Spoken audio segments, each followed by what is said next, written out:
Hello everyone, welcome back to my YouTube channel. और इस video में, इस व्लॉग में दो ऐसी मोटरसाइकिल खड़ी हैं जो अपने कैटेगरी में सबसे बेस्ट हैं और दोनों ही जब आती थी तो बहुत ही ज़्यादा प्राइजियर साइड पे आती थी। R3 भी अभी फिलहाल के लिए डिसकंटिन्यू हो रखी है और निंजा 400 का मुझे एक्जैक्टली आइडिया नहीं कि डिसकंटिन्यू हुई है कि नहीं, इसलिए बहुत ही ज़्यादा रेयर है, बहुत ही कम लोगों ने ली है और बहुत ही मुश्किल से देखने को मिलती हैं।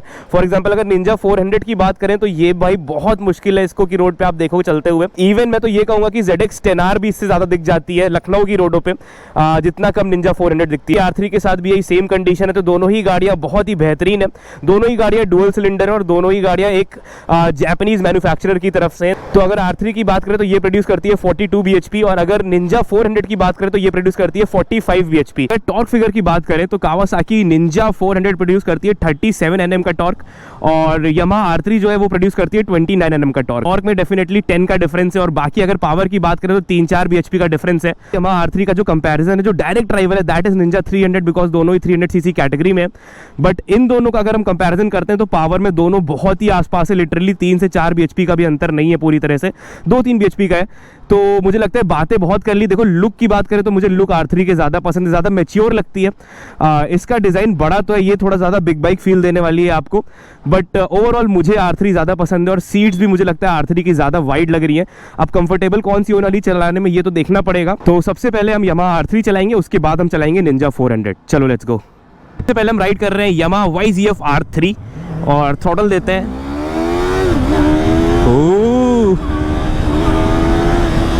क्या बात है, भाग रही है बॉस,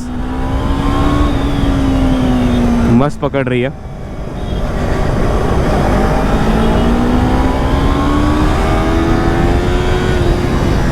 भाई R3 तो मतलब जैसे कि मैंने कहा ना, मेरी one of the favourite motorcycle थी ये 2 सिलेंडर में और इस कैटेगरी में। देखो निंजा 400 डेफिनेटली सबसे टॉप पे होती है अगर उसका लुक मुझे इतना ज़्यादा पसंद होता। पर्सनली मुझे R3 ज़्यादा मैच्योर लगती है, ज़्यादा वेल बिल्ड डिज़ाइन लगता है और आंखों पे बहुत ईजी लगती है। इसको देखते तो लगता है यार कितनी सेक्सी बाइक खड़ी है,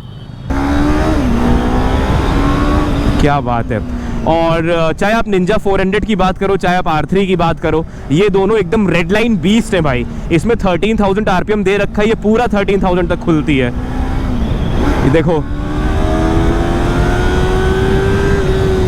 देखा, ऑलमोस्ट 13,000 हिट करने वाले थे तो मैंने कहा बाइक तो खुलती है, मैं ना खुल जाऊं तो धीरे कर ली मैंने, इसलिए क्या बात है, मस्त भाग रही है भाई, एकदम मक्खन। और जो ब्रेकिंग है वो भी अच्छी है और दोनों ही बाइक्स में आपको टेलीस्कोपिक फोक्स मिलते हैं, किसी में आपको USD नहीं मिलते।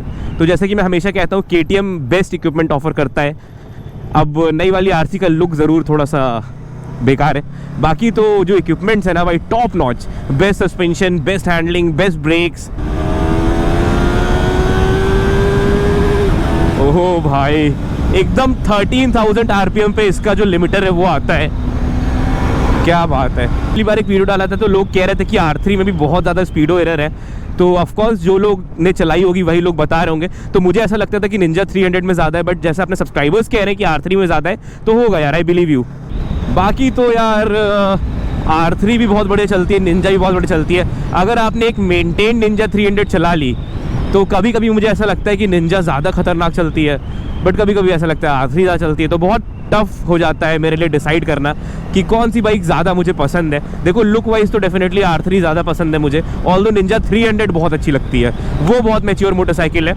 नॉट द निंजा 400 और ZX 6R जैसा लुक, वो वाला इतना बीक निकली वाला इतना मुझे मैच्योर नहीं लगता, बहुत ही एवरेज लगता है। बट यार कावासाकी के engine man, 10 on 10 engines man, 600 CC, 300 CC, 400 CC category क्या बनाते हैं भाई। जो ट्विन बनाती है ना कावासाकी, ट्विन और इनलाइन 4, भाई नेक्स्ट लेवल है भाई, रिस्पेक्ट है कावासाकी के लिए। और जहाँ पे उनकी लीटर क्लास मोटरसाइकिल सबसे चीपेस्ट मोटरसाइकिल है ZX 10R, वहीं पे उनकी 400-300 सीसी कैटेगरी की मोटरसाइकिल थोड़ा सा ओवर प्राइस्ड है। तो कावासाकी को एक वो रखना चाहिए, यूनिफॉर्मिटी रखनी चाहिए, उनको अपनी जो छोटी कैटेगरी की मोटरसाइकिल्स है ना उनका भी प्राइस थोड़ा सही रखना चाहिए। और हम बाइक को चेक कर रहे हैं तो सारे एस्पेक्ट में चेक करेंगे। तो अभी हम ट्रैफिक में खड़े हैं, काफ़ी ज़्यादा ट्रैफिक है और बाइक बहुत देर से स्टार्ट है, तो बिल्कुल भी हीट का कोई नामो निशान नहीं है, 1% हीट नहीं हो रही है। ऑल्दो मौसम थोड़ा ठंडा है but still heat management is very good I guess. Dual cylinder motorcycles का जो कंप्रेशन रेशियो होता है वो इतना ज़्यादा हाई नहीं होता है, तो इस वजह से इंजन पे इतना लोड नहीं होता है, इतना स्ट्रेस नहीं होता, तो इस वजह से गर्म कम होता है।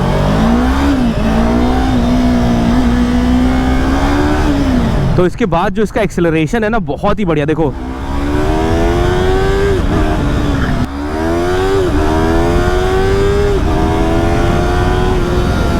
तो it's time to change the motorcycle in 3, 2। So अब हम आ गए हैं निंजा 400 पे और भगाते हैं इसको। क्या बात है। तो सबसे पहली चीज़ जो मुझे बहुत ही ज़्यादा बेटर लगी वो है इसका क्लच, और दूसरी चीज़ इसकी सीट ज़्यादा कंफर्टेबल है। देखने में R3 की लग रही थी, बट वही है ना कि जब तक आप बैठोगे नहीं, जब तक आप चला के नहीं देखोगे, तब तक आप नहीं बता सकते। तो इसकी सीट ज़्यादा कॉम्फी है और ज़्यादा वाइड भी है, तो मेरा जो बम है उसको ज़्यादा सरफेस एरिया मिल रहा है। और क्लच तो भाई मक्खन है भाई, लिटरली एकदम मक्खन क्लच है। राइट लेते हैं। बाकी इसमें स्पोर्टीनेस और ज़्यादा कम लग रही है, और ज़्यादा ये एक स्पोर्ट्स टूरिंग मोटरसाइकिल लग रही है।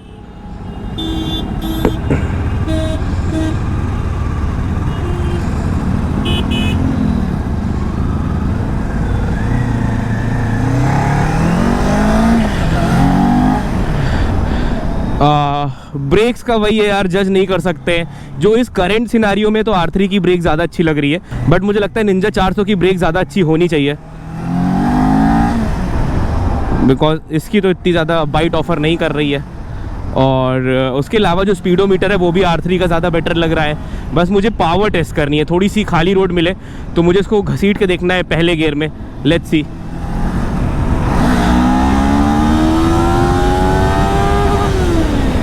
क्या बात है। ये गई आई गेस 12, 12,500 RPM तक, 13,000 RPM तक जा रही है पूरा। तो इसमें 15,000 RPM तक दे रखा है और ये 13,000 RPM तक जा रही है।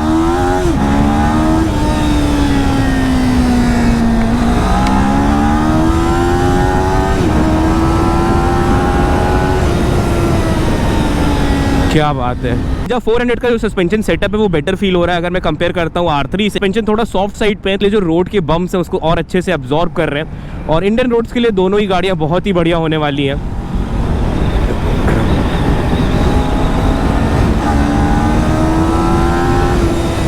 और जैसा कि मैंने आपसे बताया था, दोनों ही गाड़ियाँ रेड लाइन करने में एक नंबर है भाई, मज़ा आ जाएगी ऐसा रेड लाइन होती है। तो खाली रोड, लेट्स गो।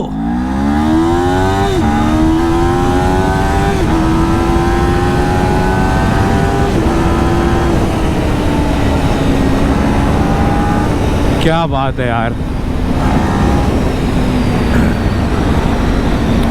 डाउनशिफ्ट करते हैं।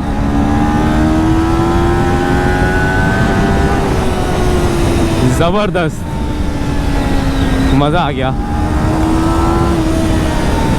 क्या भाग रही है भाई, जबरदस्त भाग रही है। तो ऑनेस्टली बताऊं, R3 और निंजा का जो पावर डिलीवरी है, जिस तरह से डुअल सिलेंडर इंजन पावर दे रहा है वो काफ़ी सिमिलर है। बट मुझे कहीं ना कहीं लगता है कि निंजा 400 R3 को हरा देगी।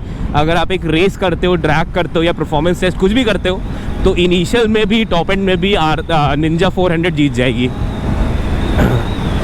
बिकॉज कहीं ना कहीं वो जो 4-5 bhp का डिफरेंस है, वो डिफरेंस तो ले ही आएगा टॉप स्पीड में भी। ये क्लोज टू 200 पहुंच जाती है। अब मे भी कुछ लोगों ने 200 क्रॉस किया हो, मुझे एग्जैक्टली आइडिया नहीं है, मैंने कभी इसका टॉप एंड नहीं देखा है। मज़ा आ गया चला के। ब्रेक्स थोड़ी सी और बाइट ऑफर कर सकती थी, स्पेशली अगर आप फ़िलहाल तो मैं 1000 चला के आया हूँ, बट अगर आप ड्यूक से भी आओगे या R3 से भी आओगे तो उसके बाद इन बाइक की ब्रेक्स थोड़ी सी वीक लगती है। ये था कंपैरिजन वीडियो निंजा 400 और R3 का। अब आप लोग कमेंट करके बताओ आपको कौन सी ज़्यादा पसंद है। अगर लुक की बात करो तो R3, इंजन की बात करो तो निंजा 400। मतलब R3 का इंजन कहीं वीक नहीं है, बट स्टिल निंजा 400 थोड़ा सा ज़्यादा परफॉर्मेंस ऑफर करती है और थोड़ा सा ज़्यादा जल्दी स्पीड बिल्डअप करती है। तो on this very good note and करते हैं इस वीडियो को, इस व्लॉग को। इंस्टाग्राम हैंडल डिस्प्ले हो रहा है, फॉलो नहीं किया फॉलो कर लो, चैनल को सब्सक्राइब नहीं सब्सक्राइब कर लो। See you soon in the next vlog. Ride hard ride safe. और बाय द वे, अगर आपको कोई और वीडियो देखना है निंजा 400 के साथ तो कमेंट करना। अगर बाइक तब तक सेल नहीं होती है तो मैं डेफिनेटली बनाऊंगा इसका वीडियो, या निंजा 300 के साथ देखना है इसका तो भी बना सकता हूँ। चलो comment down below. Bye bye.